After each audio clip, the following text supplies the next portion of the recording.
ಒಡುಕೊತ್ತೂರ್ ಮಹಾನ್ ಜೀವ ಸಮಾಧಿ ಟೆಂಪಲ್.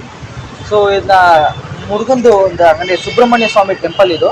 ಇಲ್ಲಿ ಪಳನಿಲಿ ಯಾವ ಥರ ದಂಡಾಯುಧ ಪಾಣಿ ಅಂತ ಒಂದು ಹೆಸರಿದೆಯೋ ಸೇಮ್ ಅದೇ ಥರನೇ ಇಲ್ಲಿ ದಂಡಾಯುಧ ಪಾಣಿ ಸ್ವಾಮಿ ಟೆಂಪಲ್ ಅಂತಲೇ ಇದೆ. ಈ ಪ್ಲೇಸ್ ಬರೋದು ಎಲ್ಲಿ ಅಂದರೆ ಲೈಕ್ OMR ರೋಡ್ ಅಂತಾರೆ, ಓಲ್ಡ್ ಮೆಡ್ರಾಸ್ ರೋಡ್ ಅಂತ. ಸೊ ಅಲ್ಲಿಂದ ಹತ್ರನೇ ಬರುತ್ತೆ. ಇಲ್ಲಾಂದರೆ MM ರೋಡ್ ಇದೆ, CMH ರೋಡ್ ಇದೆ, ಹತ್ರ ಆ ಪ್ಲೇಸಲ್ಲಿ ಆ ಸೆಂಟ್ರಲ್ಲೇ ಇದು ಬರುತ್ತೆ. ಮತ್ತು ಇದಕ್ಕೆ ನೀವು ಈ ದೇವಸ್ಥಾನ ಹೆಂಗೆ ಕಂಡುಹಿಡಿಯೋದು ಅಂತ ಇತ್ತು ಅಂದರೆ ಇಲ್ಲೇ ತಿರುವಳ್ಳುವರ್ ಸ್ಟ್ಯಾಚು ಇದೆ. ಸೊ ಇಲ್ಲಿ ಒಂದು ಪರ್ಟಿಕ್ಯುಲರ್ ಮೆಂಬರ್ಸ್ ಬಂದು ಇಲ್ಲಿ ಸ್ಟ್ಯಾಚು ಕಟ್ಟಿದ್ದಾರೆ. ಸೊ ಅದು ಹಿಂದ್ಗಡೆನೇ ಬಂದ್ಬಿಟ್ಟು ಅಲ್ಲಿ ಒಡುಕೊತ್ತೂರ್ ಸ್ವಾಮಿ ಅಂತ ಇದೆ. ಸೊ ಅವರು ಅಷ್ಟೇ ಒಂದು ತಮಿಳ್ ಸಿದ್ಧರ್ ಅಂತಾರೆ. ಸೊ ಸಿದ್ಧರ್ ಅಂದರೆ ಈ ಯೋಗಿ ಮುನಿವರು ಈ ಥರ ಎಲ್ಲ ಇರ್ತಾರಲ್ಲ ಅಂಥರಲ್ಲಿ ಇವರು ಬಂದು ಒಂದು ಸಿದ್ಧರ್. ಇವರು ತಮಿಳ್ನಾಡಿಂದ ಸೇರಿದವರು ಅಂತ. ಇವರು ಬ್ಯಾಂಗ್ಳೂರಲ್ಲಿ ನಂಗೆ ಗೊತ್ತಿರೋ ಪ್ರಕಾರ ಇವರೊಬ್ಬರೇ ಇಲ್ಲಿರೋದು. ಸೊ ಒಡುಕೊತ್ತೂರ್ ಮಹಾನ್ ಜೀವ ಸಮಾಧಿ ಟೆಂಪಲ್